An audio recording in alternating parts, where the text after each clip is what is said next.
Bonjour à toutes et à tous, j'espère que vous allez bien. Alors comme vous pouvez le remarquer ici présentement, le marché crypto il est pratiquement au rouge. Ceci dure depuis plusieurs heures, jours et voire semaines. Néanmoins, ça ne signifie pas qu'il n'y a pas d'opportunités, aussi bien sur le court terme que sur le long terme. D'ailleurs, en ce qui concerne les opportunités, il y en a tellement, pas mal de personnes viennent à en bénéficier, dont moi y compris. C'est potentiellement de ce dont on va parler dans cette vidéo avant justement d'aborder une partie relativement liée à l'actualité qui est très importante en ce qui concerne l'ensemble des mouvements sur le marché crypto de façon globale.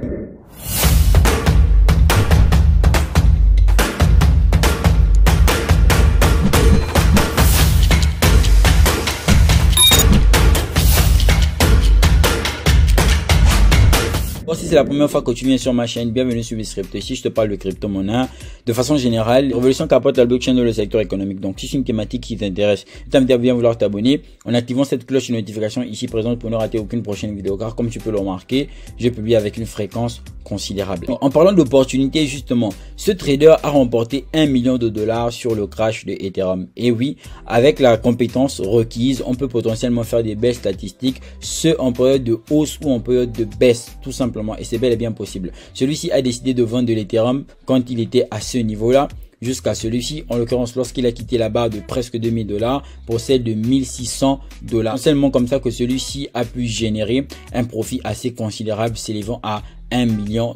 C'est bel et bien possible en bear market et ça se passe dans le marché crypto. Et justement pour parler de la compétence et de tout ce qui est relatif au marché crypto en ce qui concerne le trading, bon, en ce qui concerne le graphique de Bitcoin, jusqu'ici pas grand chose depuis ma vidéo précédente justement relative à l'analyse de Bitcoin en particulier et du marché crypto de façon globale, vu que toutes les crypto-monnaies ils sont justement corrélés une fois de plus. Et donc là, toujours le prix est en train de naviguer sur la ligne de cours de la figure en double top qui en cas de cassure devrait nous propulser vers des niveaux encore plus bas, en l'occurrence 24 000, 22 000 $. Néanmoins, on a assisté en H1 hier précisément à un mouvement assez intéressant dont j'avais parlé aussi dans la vidéo précédente, qui était relatif au fait que actuellement en H1 nous étions dans une sorte de range et que potentiellement il fallait casser ce range au niveau de la résistance pour pouvoir aller toucher un niveau relatif à 26 600 $, 26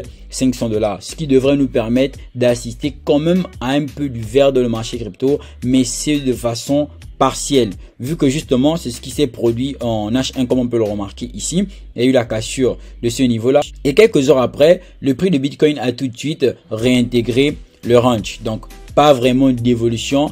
Quoi qu'il en soit, tout laisse croire qu'il n'y a toujours pas assez de force, assez de liquidité, car généralement plusieurs personnes m'ont écrit pour me dire que justement ton analyse visait à dire que oui, le prix de Bitcoin allait plonger pour repartir. Et bien oui, en daily j'ai parlé une fois de plus de zones dangereuses. Et donc ici, qu'est-ce qu'on a?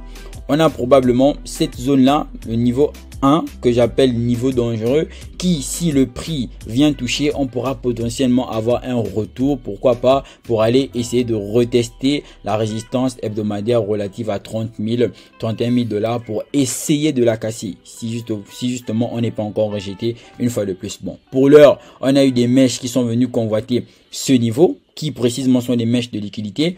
On attend toujours voir comment est-ce que le prix va évoluer. Mais quoi qu'il en soit, vraiment d'hier à maintenant, on n'a pas vraiment eu de grande évolution. D'ailleurs, ce mouvement a été très intéressant sur une courte durée, d'accord? Ce qui a permis potentiellement à plusieurs personnes de prendre des positions, de pas mal se positionner sur certaines crypto-monnaies. Et donc là, nous sommes de nouveau dans le rouge, ce qui a aussi permis à d'autres personnes de prendre des positions, dont moi, précisément day trading. On avait potentiellement une belle opportunité sur l'INA en M15. Et donc ici, c'est ce trade que j'ai eu à prendre. Je pense qu'il y avait aussi une opportunité sur de EGLD, car en réalité, aujourd'hui, j'ai lancé 3 trades qui se sont soldés par un très beau succès. Alors là, on avait une opportunité sur du EGLD ici avec l'analyse de prix. Donc moi, je suis sorti quelque part là, sur la zone de sortie. Et on voit tout de suite que là, le prix est encore en train de continuer sa chute. Et que de façon globale, sur les crypto-monnaies que je surveille, dans ma liste de surveillance, nous sommes pratiquement au rouge. Donc voici où nous en sommes actuellement dans le marché crypto de façon générale. Ethereum, BNB ont potentiellement la même évolution que Bitcoin. Alors je vous assure que franchement ici je ne m'y attendais pas. Je ne m'y attendais pas dans la mesure où on a une baleine crypto qui est plutôt inattendue.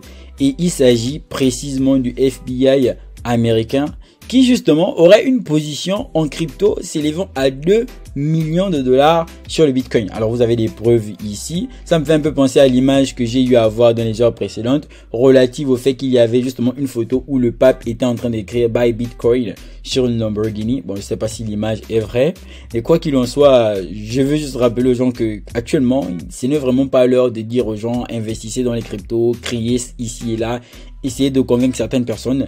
Justement, avec ce qui se fait, les gens seront contraints d'adopter les crypto-monnaies de gré ou de force. De gré ou de force dans la mesure où ça va plus être une nécessité que quelque chose relative au fait que l'on vienne me dire ou bien vienne m'imposer, me forcer d'investir dans les crypto-monnaies. Donc, techniquement, je demanderais à toute personne étant dans le marché crypto d'arrêter de courir derrière les gens et de potentiellement vous concentrer sur votre bear market pour pouvoir, tout comme le FBI, investir aussi jusqu'à être une baleine de façon considérable.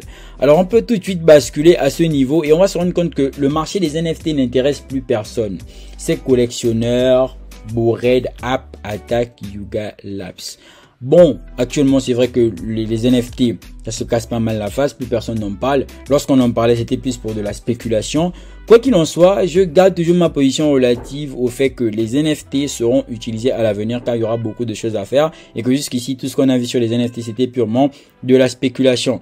Donc, ce sera très important pour toute personne qui ayant investi dans les projets d'NFT de garder votre calme, de garder votre patience. Les NFT ressurgiront potentiellement compte tenu non plus de la spéculation, mais très certainement de leur utilisation.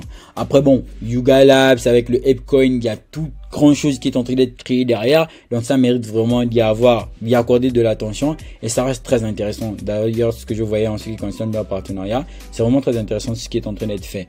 Donc bon, après il faut pas toujours tomber sur le coup de la panique en ce qui concerne les articles ici, etc. Ça mérite vraiment d'être analysé. Donc bon, bah voilà un peu au niveau des NFT. Chose relative aux NFT, cet article par exemple, il lève 50 millions pour révolutionner les NFT. Ils font faillite. Bon, potentiellement il y a eu une levée de fonds pour justement révolutionner les NFT comme le titre l'indique. Et ils ont eu à faire faillite, c'est normal. Et pourquoi ils font faillite? Ils font faillite potentiellement parce que on est dans un marché d'offres et de demandes. Techniquement, s'il n'y a pas assez de demandes en ce qui concerne le projet, on peut avoir de l'offre, mais bon, ça va pas rester intéressant, on pourra pas rentabiliser. Et actuellement, comme c'est en période de bear market, tout le monde veut rentabiliser.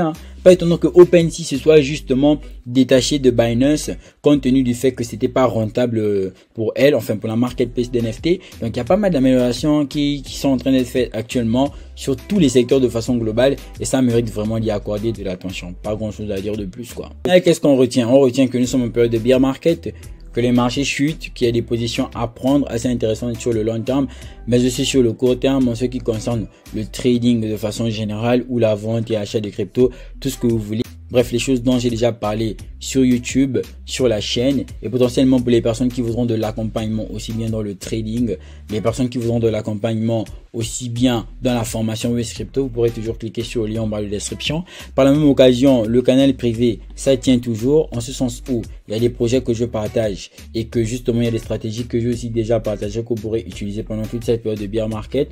Tout ceci à un prix ultra méga accessible. Je vais pas vous faire le coup de oui, bientôt le halving day de Bitcoin, on en a largement parlé. Très franchement, est-ce qu'aujourd'hui on court encore derrière les gens pour essayer de les conscientiser sur le fait d'investir dans les crypto-monnaies? Non, je ne pense pas. Je ne pense pas. En tout cas, pas moi. Et ça, potentiellement, jamais été mon cas, puisque je sais où je vais et je sais pourquoi j'ai mis les pieds à l'intérieur. Et j'aimerais que toute personne ici présente, en l'occurrence sur les 6000, presque 600 personnes qui sont sur la chaîne, vous sachiez au maximum où vous êtes en train d'aller et que vous saisissiez les opportunités aussi fort que possible. Alors c'était US Crypto une fois de plus, petite vidéo globale, petite vidéo englobante. Et on se retrouve très bientôt dans une nouvelle prochaine vidéo. N'oubliez surtout pas de liker, commenter, partager. Bienvenue sur US Crypto. Peace out.